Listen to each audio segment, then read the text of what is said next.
What if a single shift in your perspective could transform everything?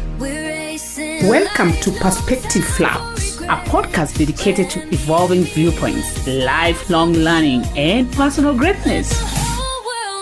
My name is Jemima, and I'm here to guide you through the beautiful chaos of growth. Welcome to Perspective Flux. My journey, your invitation. Hello, everyone. Welcome back to my podcast, Perspective Flux. I want to thank you for tuning in to this episode. And before that, I want to thank all the subscribers, all my followers. We are right now at 1,333, of which we don't take for granted. Kindly share and share and share to build our community. So today, here right at Novotel, we are here to just improve lives, touch lives, and also it's a woman's channel as well today. And the episode here, we're going to be talking about budgeting and financial management. And with me here, she's going to introduce herself, as we had promised last time that you're going to talk about the budgeting and financial management and what asset consulting does. So I'm here with my friend Rhina. Please just tell our audience what you're here for, and you can continue. Thanks, Jemima, again for having me today here for another episode of this money talk, financial talk. It's a topic I love talking about, and I'm grateful that you've invited me again to talk now more about ASEMT and what we do, which is still on money. So my name is Rhina and I, and I'm a financial analyst by profession. I run my own company called ASEMT Consulting. We do personal finance coaching, we do financial literacy, wealth management, and we also have an academy where we focus on professional classes in finance. So I'm grateful here again to talk about money. All right. So thank you very much. As I was explaining to you when you were just having lunch, I told you that for me, I have issues with money. Yeah. And one of the things is that, and maybe perhaps I share, it will just be a learning to some of our followers and the subscribers. I'm a bit careless with money. And I would say the word a bit. Maybe someone will judge me as 100% careless with money. And this brings me to the other transparency we talked about. I remember early in our marriage,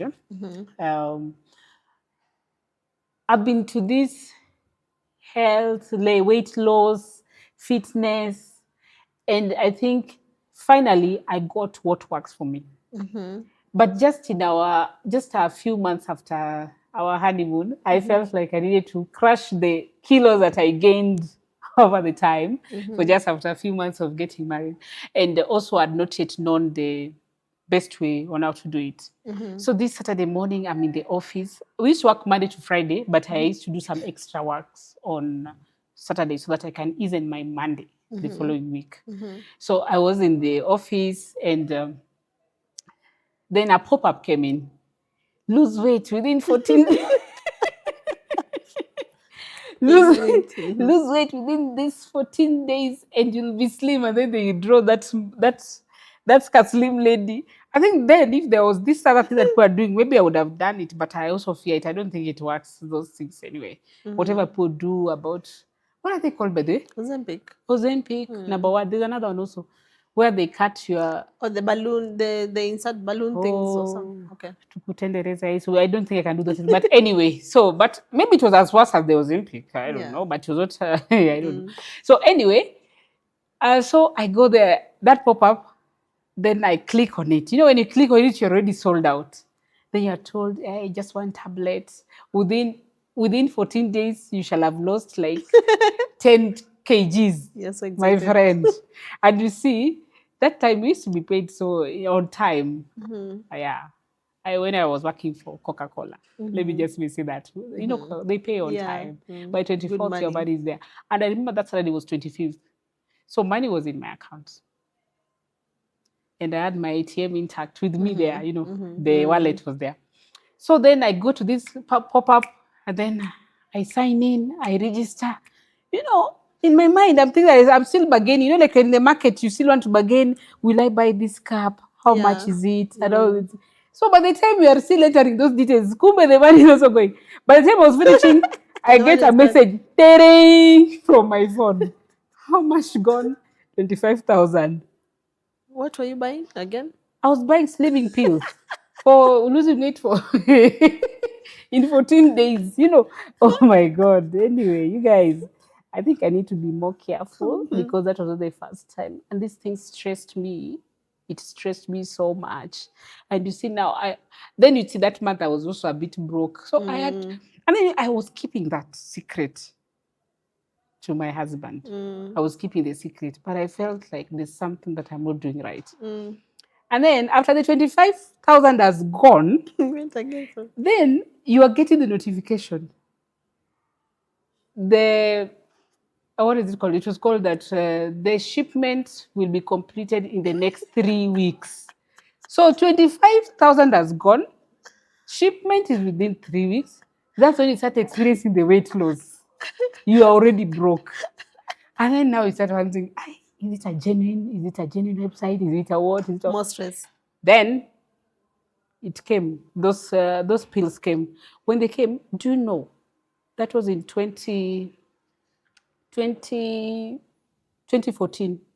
They're still there up to now. I've never even used them because I realized anytime I take a tablet, I eat well, I eat properly. It's like, so I don't know whether there's something was ringing because I take a tablet and I want Just to eat doing the everything. You have opposite to of what's drink. supposed to do.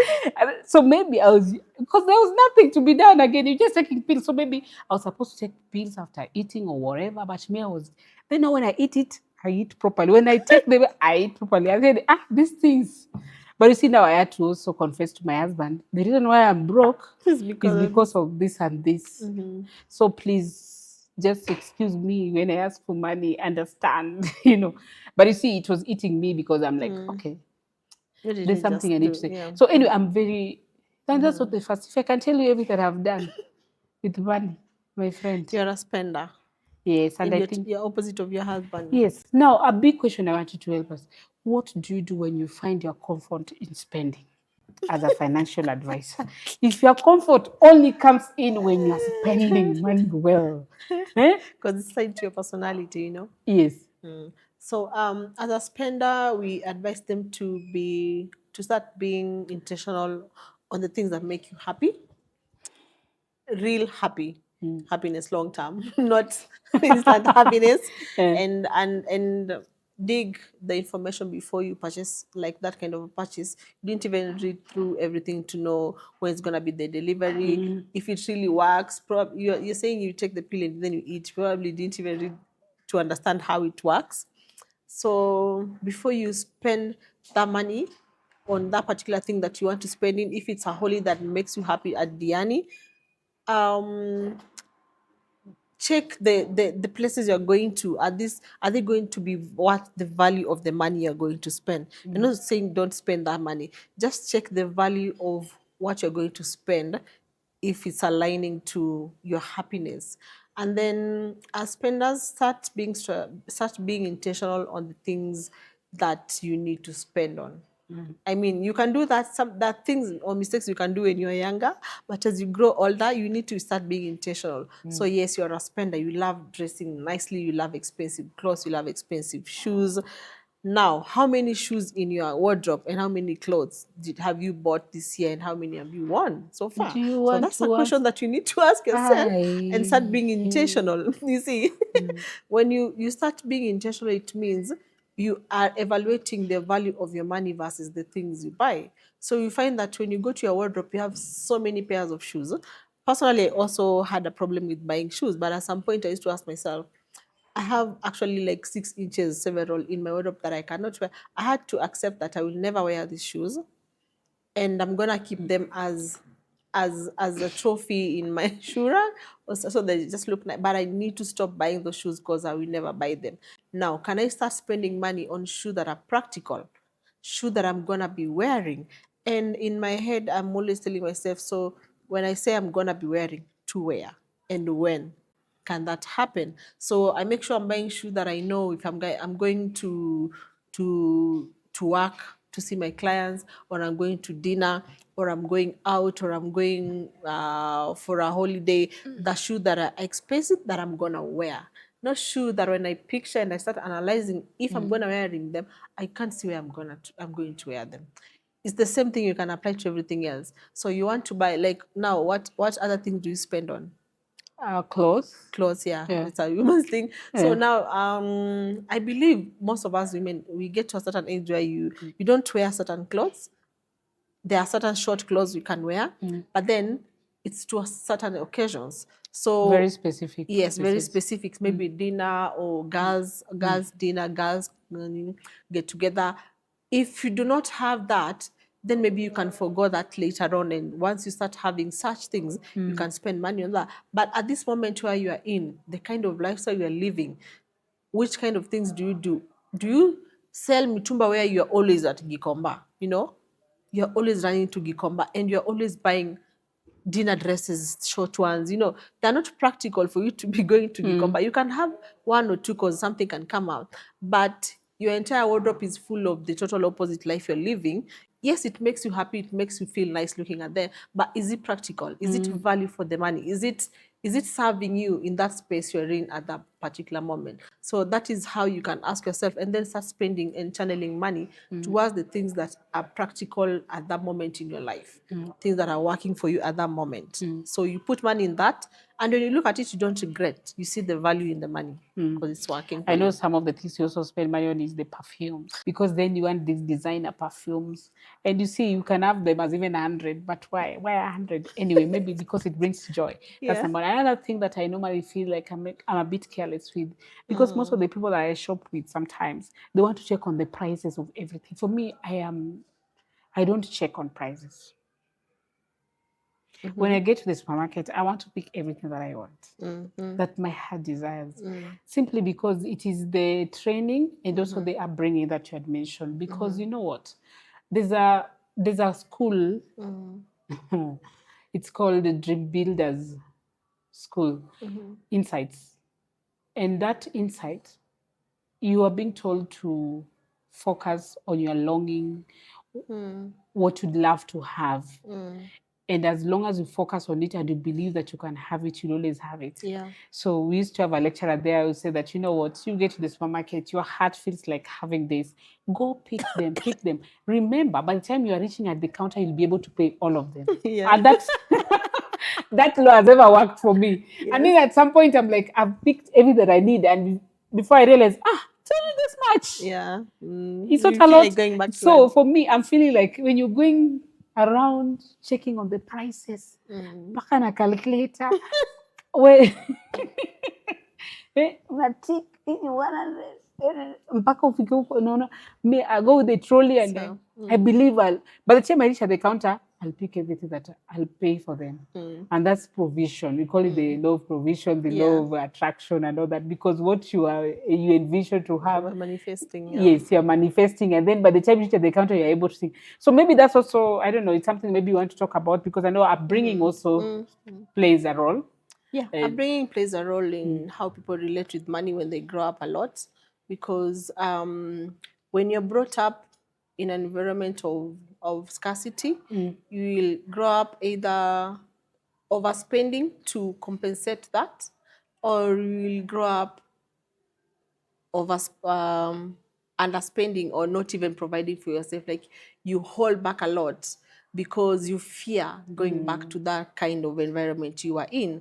And when you're brought up in a space of abundance, you also grow up to be the two again. You either just spend because you always believed it will always be there. So there's the good and the bad side of that. Or you grow up holding back, thinking maybe my parents were overspending, depending on the kind of abundance that was there as well. So upbringing plays a big role on how you actually relate with money. Now, when you find yourself in a space where you checking the prices all the time, I usually also don't like that. By the time you're checking the prices, it means you don't even afford it in the first place. You're in the wrong place. Maybe you need to work on your income before you go to a place where you need to be checking the price tags on the counters before you buy it. I know many people are still at maybe a level where, of course, they have to work with the budget. At least there are people who are still there, but sometimes I think the mentality of scarcity crops in a lot. Even when you increase your income, you still go and check price. You don't even enjoy the money that you work hard for, So I believe that it's important to also have that abundance mindset where you enjoy the money that you work for, you enjoy the income that you work for. And for me, I always believe money, like I said, is a medium of exchange. It's not meant to stay. Money is supposed to flow. And I've personally experienced that. The time I feel like I am broke and I'm holding on to that money that I have in M-Pesa on my account, it's very rare that there's other money that usually flows in. But the moment I decide, you know what, this money cannot buy me a plane. Let me just spend it on the thing that I feel like doing it now. The rest will take care of itself. I always find that whenever I do that, money just comes in. The clients I had start paying in, or someone owed me money, they just send me money. Like, I believe money has an energy where it is just supposed to flow. So when you have that mentality of scarcity, you hold on to money too much. Maybe you need to look at the wounds that you were brought up with. How were you brought up with money? Were you being told always like, there's no money? We cannot spend on this. We have to wait Christmas for us to do this. You cannot, or you had some, or you even have a spouse who is always, why are you always buying these clothes? Why you're always being told no, no, no, no, no. No is the word you always had. Maybe you need to heal from that wound and know that money is a tool to make your life easy and to make your life happy, so that you stop checking prices at the counters. For once, even try to go even at a shop, just ask for something and pay for it without even knowing how much you've paid. Maybe later on you realize, oh, I paid 5,000 for this. Yeah. And it made you happy without knowing. So our upbringing plays a big role in how we handle money. All right, interesting. So let's talk about budgeting. I know I used to have a friend who had different, what are they called? Literally tins, bottles. And then this is written food, water, electricity, whatever. So every day, when they want to buy food, they go to this jar and pick. Or if they want electricity, they go to this and pick. Or if they want whatever they. So yeah, there's that bit. So I just want us to talk about budgeting, because I know it is important that at least we don't leave our subscribers without knowing how they can budget. But remember, Acing Life with Jamie is going to collaborate and with Asset Consulting, and you're going to have a great academy just to learn and invest in each other's cycles. So anyway, so how do I budget? And having that, I'm just framing. I got married in 2013, and in 2013, that's when we were learning each other, me and my spouse, and you know, getting to know financial, how to manage together, because we are separate people now. We are coming together and all that. And now, how did you used to budget? Of course, there's something that we normally do, like just saving for the holiday. Like every month, there's some amount that Money. is just supposed to put in a joint account to every month, so that by December you're not broke, Yeah. and you can go wherever you want. Or rather, maybe I know that per month I need to pay myself on this. How much do I need to pay? My hair, how many times do I have to do it in a month? Is it 3 times, twice? So you budget and you get to understand. Yeah. Yes. And then, and people take it so differently. So, for example, just to help each other here, let's say I'm earning 60,000. Oh, God forbid. Yes, let's say I'm earning 60,000. How do I budget this money? Okay. What's the possible way to manage and still be comfortable? Okay. Now, maybe we can just start by defining what budgeting is. Ask them to define budgeting as a way of telling your money where to go, right? So you as a person, where do you want your money to be going? But most people, not by definition, by practical way of doing the budgeting, is a list of expenses. People do. I do budgeting. This is actually, how do you budget it? They bring you a list of expenses. That's not budgeting. That is a list of expense, as the name says, yeah. But budgeting, for you to tell your money where to go, we define these avenues. We say your money needs to cater for your expenses, your monthly, daily expenses. That is the needs and the wants. We'll break it down. Your money needs to, you need to save part of your money for a rainy day. You need to invest your money for tomorrow. Yeah. And you need to have insurance cover for any emergencies. Now, let's start with your expenses. We have needs and wants. Yeah. So, needs are these things that are mandatory, that you have to pay for them every month. So, there are those which are fixed, there are those which are variable. So things like rent, maybe your hair, you have a rough figure. Those are things that you can put under your needs. And then your wants are these things that they're just things that make you happy. Lunch with your girls, going out, entertainment, coffee. Those are your wants, which can be part. It should be part of your expenses from your income, the 60,000, which I'll break it down, but can be forgone. So it comes in handy to separate that, because when you feel like your budget is strained, you need to start cutting part of the expenses, and once are one of the things that you can start by cutting before you start cutting rent. And you have 3 kids, they're boys, they're teenagers, you're telling someone to go start living in a bed sitter. It does not make sense, you see. So you need to separate wants and needs, so that when you're cutting your budget, you know what you're cutting. Now, this 60,000, the simplest way to actually start budgeting it, we can say, now that I'm a numbers person, we go with numbers, do 50, 30, 20. It's, 50, it's a 30, common 20. it's a common budgeting rule, where 50% will cover your expenses. Those are the your wants and the needs. And then the 30%, so that means 30,000. You need to make sure this 30,000 caters for your rent, caters for your meals, caters for your um, other daily expenses. Should be within 30%. So that is where you go for the lunches, the entertainment, your clothes, your shoes can be within the 18,000 from the Yes. 60,000. Yes. Then we have now the 20%, which is actually the smallest figure that you're supposed to save and invest. Imagine. So you find that 20%, at least 10% set it to savings, then 10% decide which future investment do you want to start doing, and start saving that money towards those. Because 10% of 60% is very small money. What can you invest in? I mean, you can just start saving it in a money market or something. Then when it accumulates, you can start now saving into a bigger project or a bigger something. So that is just the basic rule. But at ASEMT, we don't fix it on a stone. For instance, this 50% of 60,000 is only 30,000. You might find that it's not enough for your needs. You need more than that. So you can reduce the 30%, the 30%, and have maybe 60, 10, 20. You get?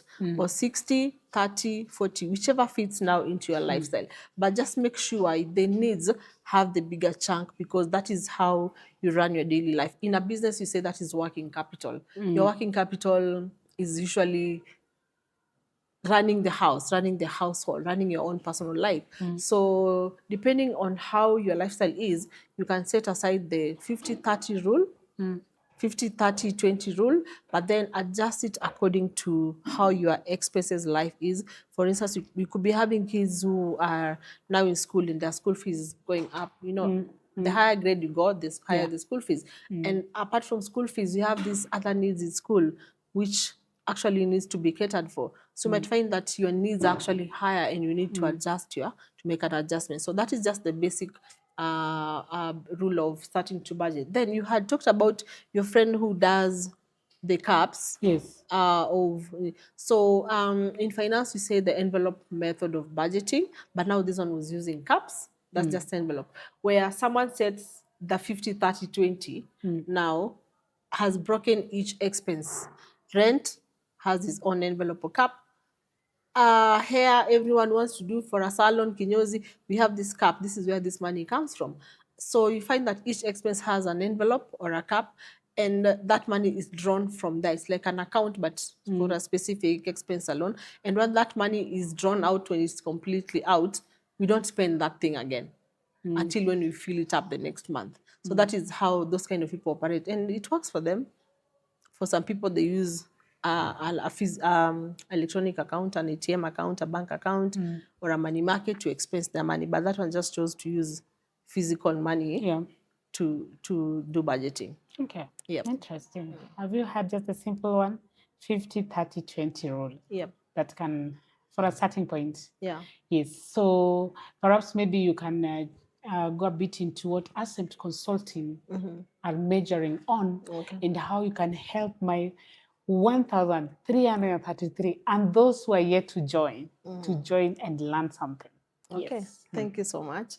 Now, at Ascent Consulting, we major in personal finance coaching, where we do one-on-ones of our clients. You come to us, we sit down with you, we talk about your money problems, your money struggles, and this includes budgeting, your savings problems.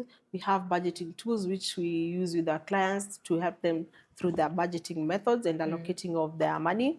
And then we also talk about a bit of investments and what are your investment goals, what kind of investments you want to get in, just in a basic way. And then we have financial literacy, where we train groups of people, whether it is chama, it is a circle, or corporate companies also as well, where the employees, we have a financial well-being for employees, where we just talk about money in general.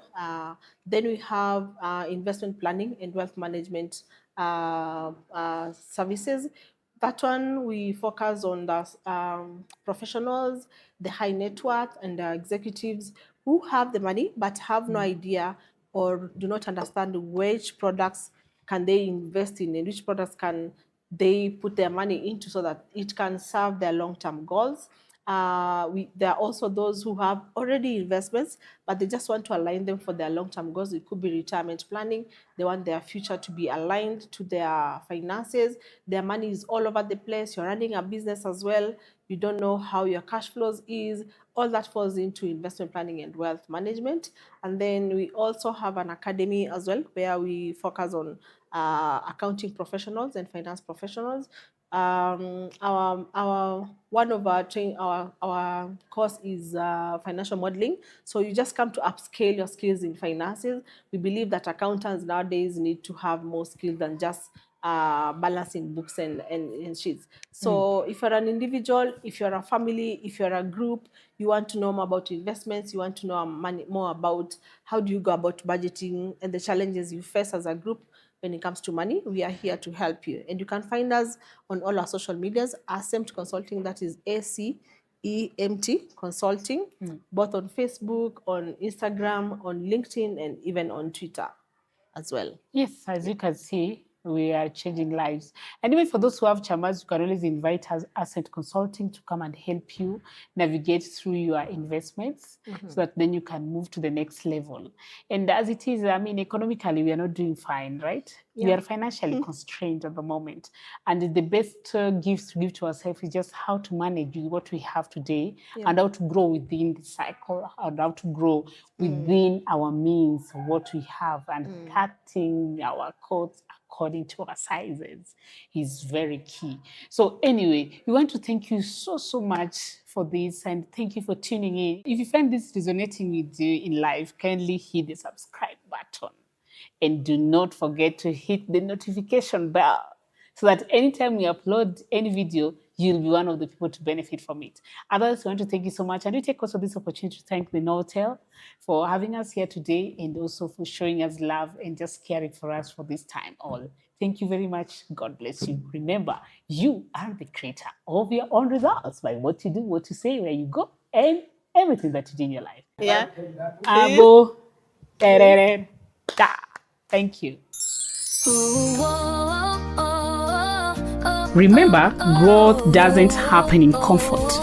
It happens in the flux. Welcome to Perspective Flux. Let's grow together.